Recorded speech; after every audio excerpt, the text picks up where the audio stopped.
साथियों नमस्कार। कैसे हैं आप लोग? उम्मीद करते हैं अच्छे होंगे।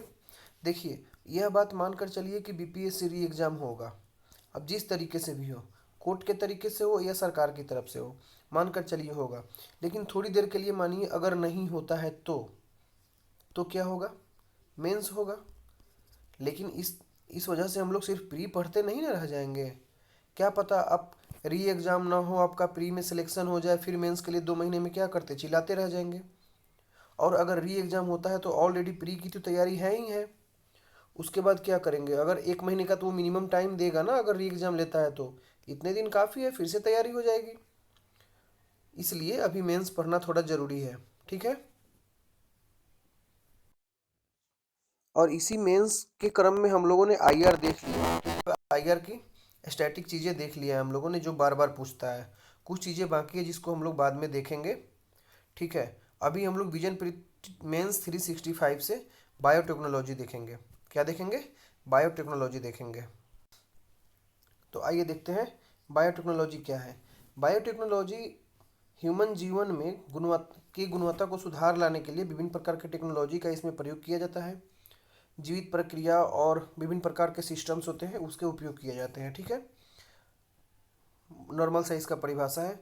इसके ढेर सारे प्रकार होते हैं। ब्लू हो गया। ब्लू कहाँ? समुद्री क्षेत्र में। ओके। उसके बाद ग्रीन हो गया, ग्रीन एग्रीकल्चर के क्षेत्र में। चिकित्सा हो गया। उसके बाद वाइट हो गया कहाँ? इंडस्ट्रियल क्षेत्र में। ठीक है। और एक बहुत बड़ी बात कि भारत का विश्व स्तर में, छोड़िए आगे देखिए, इसका इम्पोर्टेंस क्या है। जीन थेरेपी में इसका उपयोग किया जा सकता है। उसके बाद जीन एडिटिंग में इसका उपयोग किया जाता है। जीन एडिटिंग के लिए क्रिस्पर केस 9 तकनीक का प्रयोग किया जाता है। रिकॉम्बिनेंट डीएनए टेक्नोलॉजी में इसका प्रयोग किया जा सकता है। उसके बाद बायो एनर्जी में भी इसका प्रयोग किया जा सकता है। ठीक है। अब देखिए, बायोटेक्नोलॉजी के लिए सरकार की कितनी सारी पहलें हैं, बहुत सारी पहल है। ठीक है। देखिए, सरकार ने इसके लिए क्या किया है, डिपार्टमेंट ऑफ बायोटेक्नोलॉजी की भी स्थापना की है। ठीक। उसके बाद इसी डिपार्टमेंट ऑफ बायोटेक्नोलॉजी के अंतर्गत सरकार ने जैव प्रौद्योगिकी उद्योग अनुसंधान सहायता परिषद की स्थापना भी किया है। केंद्र सरकार का राष्ट्रीय बायो मिशन भी है। ठीक है। जो मेक इन इंडिया के जैसा ही है। ओके। और बायोटेक्नोलॉजी से रिलेटेड कुछ चिंताएं भी होगी हमारी। क्या समस्याएं हैं? चुनौतियां, चिंताएं, बाधाएं, समस्याएं, निगेटिविटी जो कही है। ठीक है। हमारा देखिए, रिसर्च एंड डेवलपमेंट काफ़ी लो है, उस पर हम कम खर्च करते हैं। ठीक है। अनिवार्य लाइसेंसिंग की समस्या है। ठीक है। कुछ नैतिक मुद्दा जैसे कि बायोपायरेसी, डिजाइनर वेबीज, इन सारी समस्याओं का ह्यूमन क्लिनिकल परीक्षण, इन सारी इसका समस्या है। अब देखिए, बायोपायरेसी का मतलब क्या होता है? किसी दूसरे देश के बायोलॉजिकल रिसोर्सेज को हम बिना अनुमति का जब अपने फायदे के लिए उपयोग करते हैं तो बायोपायरेसी। बायोपायरेसी क्या है? पायरेसी का मतलब तो डकैती ही होता है ना, जैसे हम लोग पढ़ते हैं ना, समुद्री पायरेसी। ठीक है। इस प्रकार से पर्यावरण संबंधी मुद्दा भी है। उसमें क्या है? हाँ, मतलब अनुवांशिक विकार हो सकते हैं, जैव विविधता पर असर पड़ सकता है। ऐसी ऐसी सारी समस्याएं हैं। अब देखिए, हमें करना क्या चाहिए? एग्जाम में निष्कर्ष लिखते समय लिखते हैं ना, हमें करना क्या चाहिए? हमारे आर एन डी को मजबूत करना है, रिसर्च एंड डेवलपमेंट को। पेटेंट राइट से संबंधित समस्याओं और लाइसेंसिंग को सरकार को इस पर बैलेंस करने की ज़रूरत है।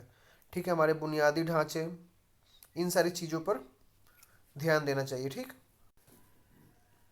आइए आगे देखते हैं। बायोटेक्नोलॉजी का एग्रीकल्चर में बहुत सारा प्रयोग है। इस आइए देखते हैं क्या है। एग्रीकल्चर में अगर बायोटेक्नोलॉजी का प्रयोग किया जाएगा तो वर्तमान में जो जलवायु परिवर्तन हो रही है, कृषि की घटती हुई पैदावार और हमारी बढ़ती हुई जनसंख्या के लिए यह एक गेम चेंजर साबित हो सकता है, और है भी कहीं ना कहीं, देखेंगे हम लोग आगे। ठीक है। जैसे देखिए, इससे क्या होगा? फसल पैदावार में वृद्धि होगा। ठीक है। जैसे DMH11 सरसों है, ये काफ़ी ज़्यादा है, फसल पैदावार में इससे वृद्धि हुई देखी गई है। उन्नत फसल सुरक्षा भी होगी, जैसे GM कपास, BT ब्रिंजल। पर्यावरणीय लाभ भी होगा। ठीक है। इसमें क्या होगा? कीटनाशक पर निर्भरता कम होगी, जिस कारण से पर्यावरणीय लाभ होगी। स्वास्थ्य संबंधी समस्याओं का निराकरण भी है, जैसे गोल्डन राइस गरीबी से प्रभावित क्षेत्रों में विटामिन की मात्रा का उल्लेखनीय सुधार कर सकता है। इसमें विटामिन A की काफ़ी प्रचुरता होती है। ठीक है। लेकिन इसका जैसे फायदा है तो इससे कुछ घाटा भी है।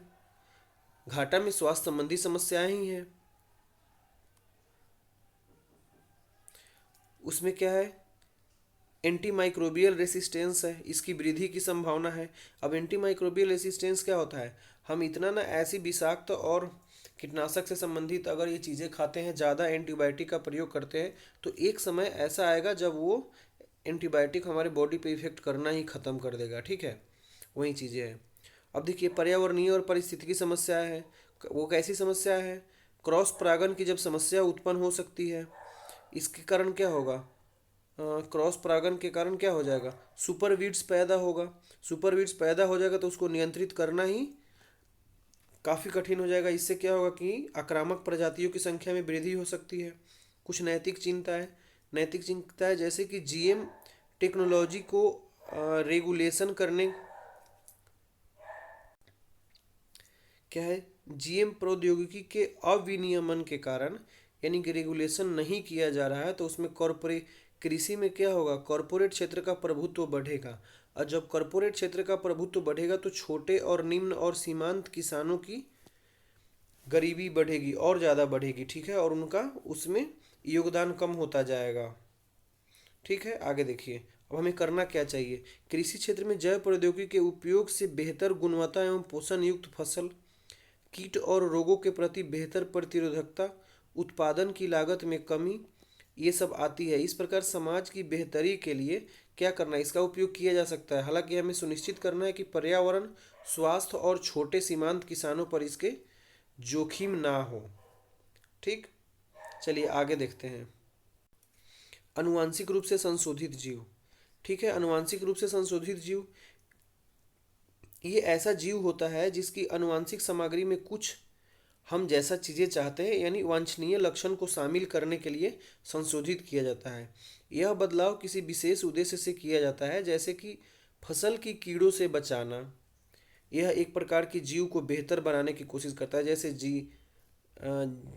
एक जैसे कि GM11 सरसों, ठीक है, बीटी ब्रिंजल, बीटी कपास, ठीक है, ये सब चीज़ें।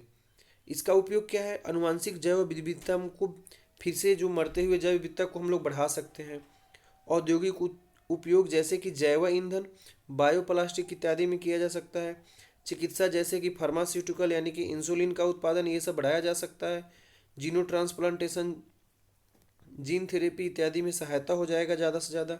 ठीक है, तो ये सारे इसके क्या हो गए, महत्व हो गए। इसके रेगुलेशंस के नियम भी सरकार ने बनाए जो इम्पोर्टेंट नहीं है बीपीएससी के लिए। इसमें कुछ समस्याएं भी है। उतनी सारी जब फायदा है तो समस्या ऑब्वियस सी बात है होगी, पर्यावरणीय समस्या होगी, जैव विविधता में कमी आने की भी समस्या है। अगर बढ़ सकता है तो कम भी हो सकता है, क्या पता उस अगर उसकी इलाज करते समय हो सकता है, या फिर उसको डीएनए को चेंज करते समय ऐसा हो सकता है कि उसमें एक अलग प्रकार की बीमारी पैदा हो जाए। जब अलग प्रकार की बीमारी पैदा होगी तो जैव विविधता कम आने की संभावनाएं बढ़ जाती है। नैतिक चिंताएं देखिए, सभी लोगों तक असमान पहुंच है क्योंकि काफ़ी महंगे हो जाएंगे।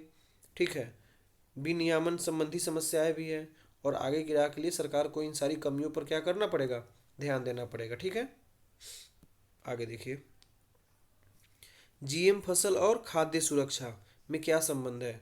ठीक है, दोनों होगा, बढ़ेगा भी और घट भी सकता है, यानी पॉजिटिव और निगेटिव दोनों देखना है। ठीक, आइए देखते हैं। देखिए, इन फसल का उद्देश्य क्या होता है, मुख्य रूप से उपज में सुधार, कीटों के प्रति प्रतिरोध और शाकनाशियों के प्रति सहनशीलता को बढ़ाना होता है। ठीक है, जीन एडिटिंग के लिए CRISPR-Cas9 जैसी अधिक सटीक तकनीकों का उपयोग किया जाता है, जिससे विदेशी डीएनए को शामिल किए बिना जीनोम में जो हम परिवर्तन चाहते हैं वो परिवर्तन कर लेते हैं। ठीक है, बीटी कॉटन के बारे में देख लेते हैं। बीटी कॉटन भारत का ओनली वन यानी एकमात्र स्वीकृत जीएम क्रॉप्स है। ठीक है, यह और देखिए इसकी उत्पादकता इतनी ज़्यादा है कि भारत में कुल कपास की खेती में बीटी कॉटन की लगभग 95% हिस्सेदारी है, जो बहुत ज़्यादा, क्या सारे ही तो यही हैं। जीएम प्रौद्योगिकी के लिए खाद्य सुरक्षा के लिए, यानी खाद्य सुरक्षा के लिए इसके फायदे क्या क्या है देखिए। पैदावार में वृद्धि, DMH11 का उपयोग करके फसल पैदावार में वृद्धि देखिए कितना से कितना तक, लगभग 28 से 37% अधिक हुआ था जब इसका उपयोग किया गया पहली बार। तो क्लाइमेट रेजिलियंस है, यानी सूखे के प्रति सहिष्णु। चावल का उपयोग भी भारत में सहभागी धान, जो जीएम फसल ही है। पोषण संवर्धन, अंतर्राष्ट्रीय चावल अनुसंधान संस्थान द्वारा विकसित गोल्डन राइस विटामिन ए के लिए एक बहुत प्रभावी स्रोत है। ये सब इसके क्या हो गए, फायदे हो गए। ठीक। चुनौतियां और आलोचनाएं, यानी इसकी समस्याएं, यानी निगेटिविटी। पर्यावरण संबंधी समस्या, यानी कीटनाशक और सिंचाई की आवश्यकता होती है, इसमें कृत्रिम उर्वरक की आवश्यकता होती है, जिससे जैव विविधता पर असर पड़ेगा। ठीक है। उसके बाद ग्रीन हाउस गैस ज़्यादा से ज़्यादा निकलेगा, तो ये सारी समस्याएं हैं। अब स्वास्थ्य संबंधी समस्याएं, यहाँ विषाक्तता बढ़ जाती है, जिस कारण स्वास्थ्य संबंधी समस्याएं उत्पन्न हो जाती है। नैतिक और सामाजिक मुद्दे में देख लेते हैं। यहाँ पर कॉरपोरेट जगत का एकाधिकार हो सकता है, लघु किसान को नुकसान पहुंच सकता है। अन्य चुनौतियां जैसे कि आनुवंशिक विविधता संरचना में परिवर्तन करेंगे तो ऑब्वियस सी बात है, समस्या आ सकती है। गहन खेती प्रणाली बढ़ेगा, जिससे कि मिट्टी की उर्वरता में कम होने की समस्याएं है। ठीक है। जैव विविधता पर भी दबाव बढ़ेगा, खरपतवार या फिर अन्य आक्रामक प्रजाति का भी उत्पन्न हो सकता है। ठीक। आगे देखते हैं क्या है। जैव प्रौद्योगिकी और बायोफार्मास्यूटिकल, ये नहीं पूछेगा, ये इंपॉर्टेंट नहीं है। ठीक है। आगे ये जीन एडिटिंग के बारे में देखते हैं, ये बहुत ही इंपॉर्टेंट है ऐसे। ठीक है। यह क्या होता है कि किसी कोशिका या सजीव के डीएनए में एक विशिष्ट प्रकार का परिवर्तन करने का ही एक तरीका है। परिवर्तन क्यों किया जाता है? डीएनए को समझने के लिए, काटने के लिए, फिर से उसको जोड़ेंगे तो वो बीमारी खत्म हो जाएगी। ठीक है। और यह काम कैसे करता है? यह काम करता है, इंजीनियर्ड न्यूक्लियस कहे जाने वाला एक प्रकार का एंजाइम होता है, वह जीनोम को काटेगा। ठीक है। उसके बाद निर्धारित स्तर पर जब जीनोम को, यानी डीएनए को जब काट लिया जाएगा, तो कोशिका अपने आप मरम्मत कर देती है, उसके बाद वो मरम्मत हो जाता है। ठीक है। इस जीनोम एडिटिंग के विभिन्न प्रकार के तरीके हैं। क्रिस्पर केस9 है, ZFN यानी कि जिंक फिंगर न्यूक्लीज, टैलेंस यानी कि transcription activate like effector nucleases, bridge recombinase mechanism इत्यादि। ये सब जीन एडिटिंग के क्या है, प्रकार है। ऐसे जीन एडिटिंग के विभिन्न प्रकार के तकनीकें हैं। अब देखिए जीनोम एडिटिंग का महत्व, अब इसका इम्पोर्टेंस, इसके फायदे, इसके पॉजिटिविटी, इसके लाभ क्या क्या है अनुसंधान के लिए। देखिए कोशिकाओं या सजीव में डीएनए को बदलने के लिए इसका उपयोग किया जा सकता है, ताकि हम जिस प्रकार के जीव चाहते हो वैसा पाया जा सके, या जीवों के अनेक प्रकार की कार्य प्रणाली को समझा जा सके। ठीक है। आगे देखिए रोगों के उपचार के लिए भी इसका उपयोग किया जाएगा, जैसे ल्यूकेमिया और एड्स जैसे गंभीर बीमारी का उपचार जीनोम एडिटिंग से संभव है। ठीक है। उसके बाद बायोटेक्नोलॉजी में फसल की क्षमता में सुधार किया जा सकता है, रोग और सूखे को सहन करने वाले जैसे फसल बनाया जा सकता है। ठीक है। पैदावार में वृद्धि किया जा सकता है। उसके बाद चिकित्सकीय क्लोनिंग, यानी भ्रूण संबंधी समस्याओं से इससे भी निजात पाया जा सकता है। अब जीनोम से जुड़ी समस्याएं क्या क्या है? नैतिक दुविधा तो सबसे ज़्यादा है कि सर्वाइकल ऑफ द फिटेस्ट सिद्धांत, धार्मिक बहस, क्लोन्स की संख्या में वृद्धि की आशंका है, डिजाइनर शिशु, सुपर ह्यूमंस की संबंधी समस्या भी है। अब देखिए सर्वाइकल ऑफ द फिटेस्ट सिद्धांत क्या कहता है, यह डार्विन ने दिया था। ठीक है। उसने बोला था कि पर्यावरण के लिए अनुकूल जो जीव होगा वो अपने आप ज़्यादा दिन तक जिएगा, लेकिन यदि हम उसमें जीनोम एडिटिंग जब कर देंगे तो हम कम जीने वाले जीव को ज़्यादा दिन जीने की इजाज़त दे रहे हैं। तो ऐसा हो सकता है ना, ज़्यादा जीने वाला जीव कम दिन जीने लगे। और धार्मिक बहस, बहुत सारे धर्म में कहेगा कि हम ऐसा, हमारे धर्म में ये सब नहीं होगा, हमारे कुरान वो पुराण हो, हमारे ग्रंथ हो, इन सारी चीज़ों में ये सब हम नहीं मानते हैं, तो फिर धार्मिक बहस की समस्याएं भी आ जाएगी। ठीक है।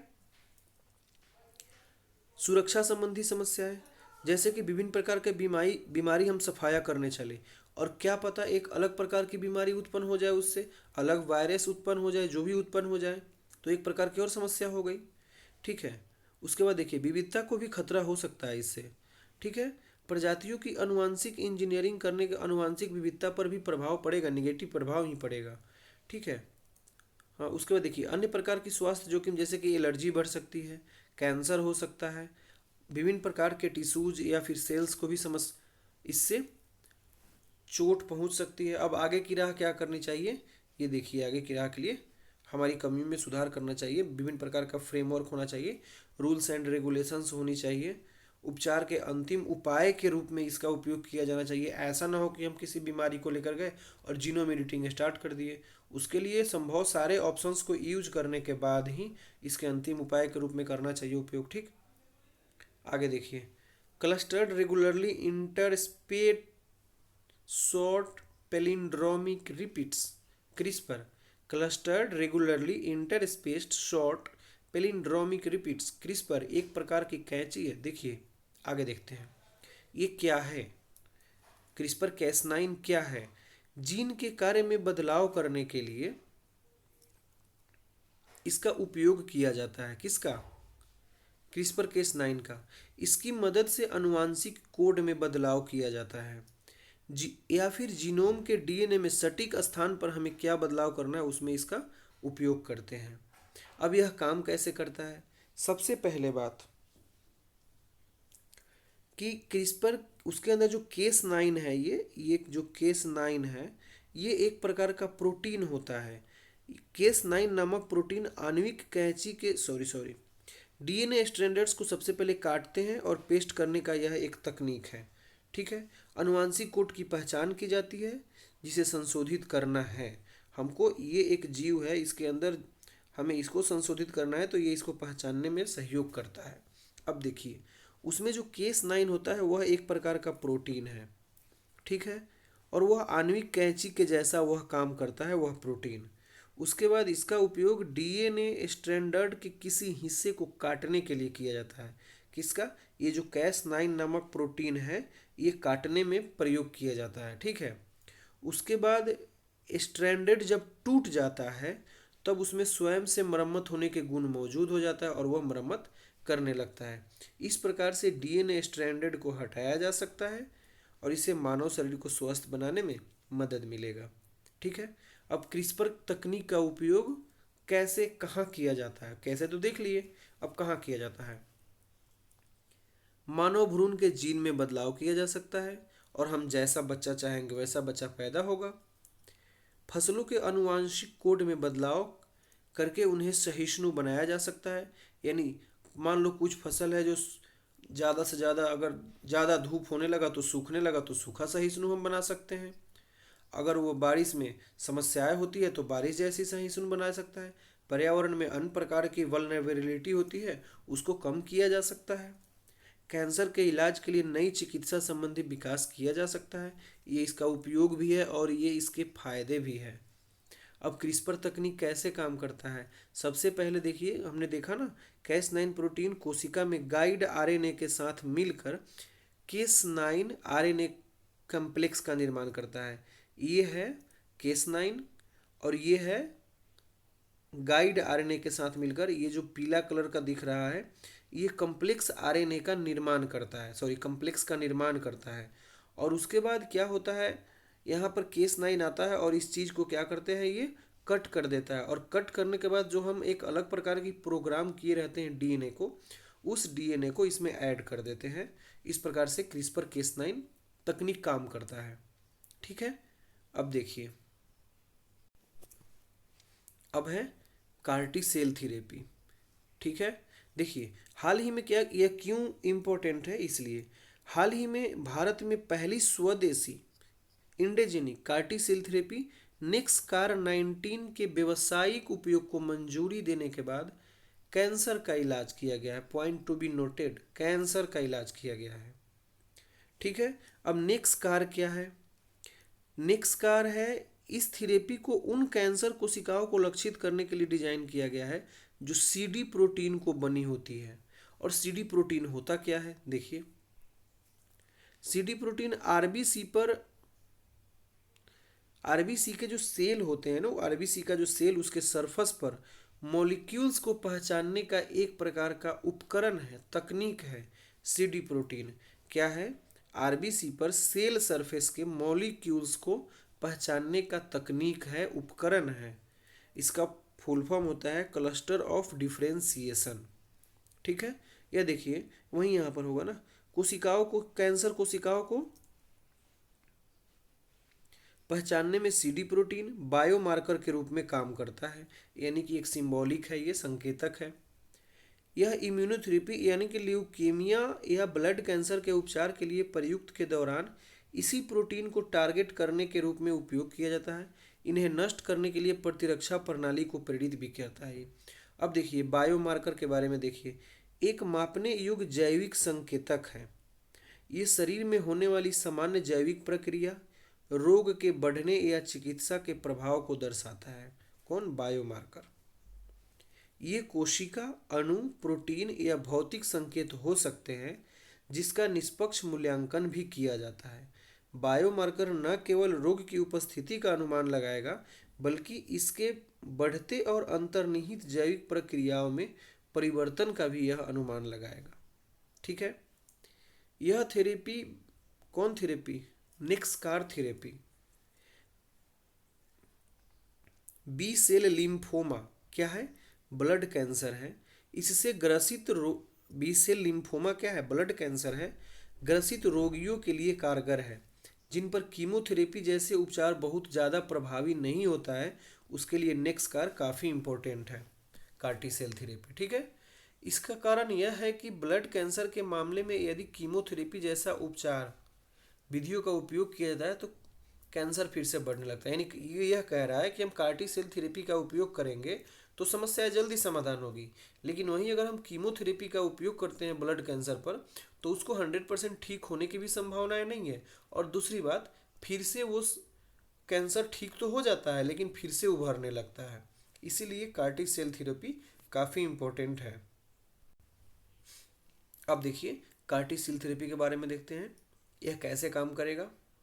ठीक है, यह टी कोशिकाओं का उपयोग करता है। ठीक, परिवर्तित कोशिकाएं कैंसर कोशिकाओं को पहचान करने में भी इसका पहचान करने प्रभावी ढंग से यह नष्ट करता है। यह काम कैसे करता है? देखिए, प्रयोगशाला में आनुवांशिक संशोधन के लिए टी कोशिकाओं में काइमेरिक एंटीजन रिसेप्टर्स नामक प्रोटीन शामिल किया जाता है, यानी कार्स शामिल किया जाता है। उसके बाद हमारा जो आरबीसी है, आरबीसी को प्राप्त करने के लिए रोगी, मतलब जो रोगी है उसके ब्लड से नमूना लिया जाता है और वहाँ से आरबीसी को वहीं पर उस आरबीसी को ही टी सेल्स कहा जाता है। ठीक है, मतलब रोगी के शरीर से हम आरबीसी ले लिए। उसके बाद देखिए, ये संशोधित जो कार्टी कोशिकाएं हैं वह कैंसर कोशिकाओं की पहचान करके उनमें जुड़ जाता है और इसके बाद कार्टी कैंसर सेल्स को नष्ट करने के लिए सक्रिय हो जाता है। ठीक है, आगे देखिए कार्टी सेल थेरेपी और कीमोथेरेपी में डिफरेंस क्या है। देखिए, कार्टी सेल थेरेपी लक्षित करने के लिए रोगी के टी सेल के अनुवांशिक रूप से, इसमें टी सेल के अनुवांशिक रूप से संशोधित किया जाता है और यहाँ पर देखिए, यहाँ तेजी से विभाजित होने वाली अन्य कोशिकाओं को भी नष्ट कर देता है ये। और यहाँ पर देखिए, यह एक सटीक तरीका है। ठीक है, यह सटीक कैंसर कोशिका को ही लक्षित करेगा। ठीक है, और इससे अलग प्रकार की कोशिकाएं भी प्रभावित हो सकती है। ठीक है, इसमें उपचार के लिए कम समय लगता है, इसमें उपचार के लिए ज़्यादा समय लगता है। यहाँ देखिए, यह पर्सनलाइज्ड है यानी इंडिविजुअल है या इंडिविजुअल नहीं है। ठीक है, इसके कुछ चुनौतियाँ भी हैं कार्टी सेल थेरेपी के। देखिए, कार्टी सेल थेरेपी के कारण क्या हो सकता है, रक्त प्रवाह में प्रचुर मात्रा में साइटोकिन्स स्रावित हो सकता है, जिससे क्या होगा, हमारे प्रतिरक्षा प्रणाली पर नेगेटिव असर पड़ेगा। उसके बाद न्यूरोलॉजिकल विषाक्तता जैसे कि भ्रम हो गया, अन्य प्रकार के न्यूरोलॉजिकल डिसऑर्डर पैदा हो सकता है, यानी टॉक्सिसिटी की प्रभाव में रोगी आ सकते हैं। सभी मरीजों की को इलाज की अनुमति इसकी नहीं है। जैसे ब्लड कैंसर से पीड़ित सभी मरीजों को कार्टी सेल थेरेपी उपचार नहीं दिया जा सकता है।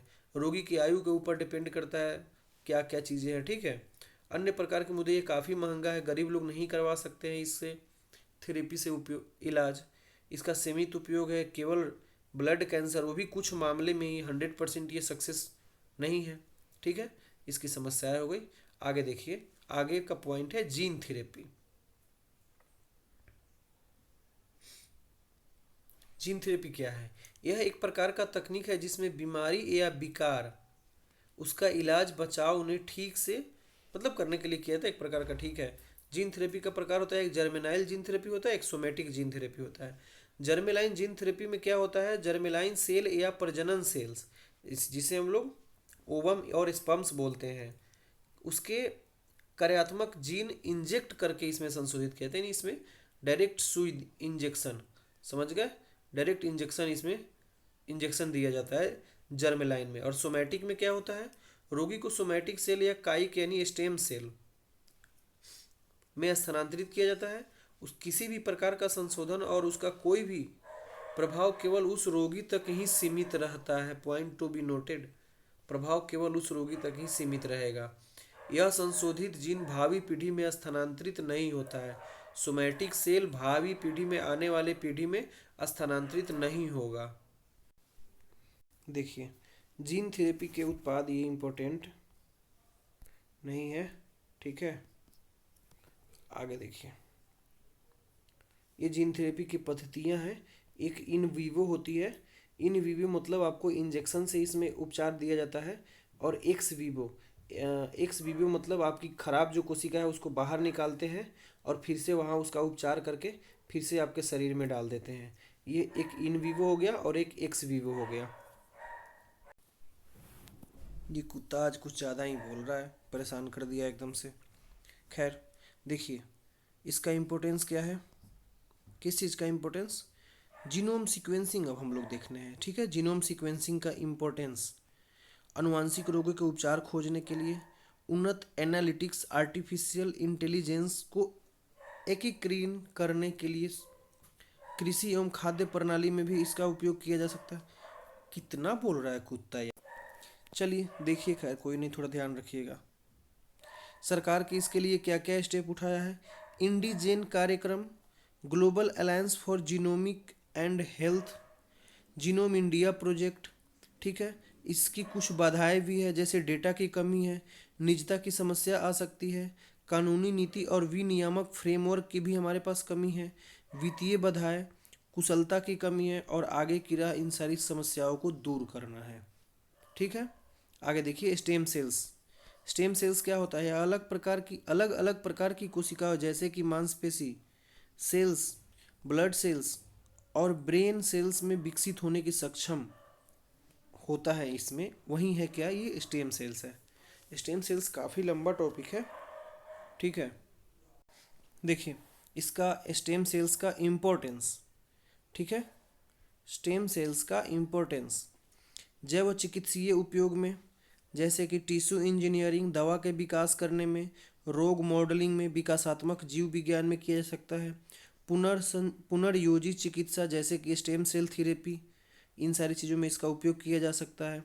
कुछ बाधाएं भी हैं, निगेटिविटी, मुद्दा, चुनौतियाँ, समस्याएं, लिमिटेशंस, मानव कोशिका और ऊतक का व्यवसायीकरण हो सकता है, सीमित प्रौद्योगिकी है हमारे पास, अन्य चिंताएं जैसे ट्यूमर का विकास हो जाएगा, जीनोम परिवर्तन का डर है, ठीक है। उसके बाद इसके लिए आगे की राह क्या होनी चाहिए, बेहतर रेगुलेशंस की ज़रूरत है, नैतिक दुविधाओं को कमी का समाधान करने की ज़रूरत है।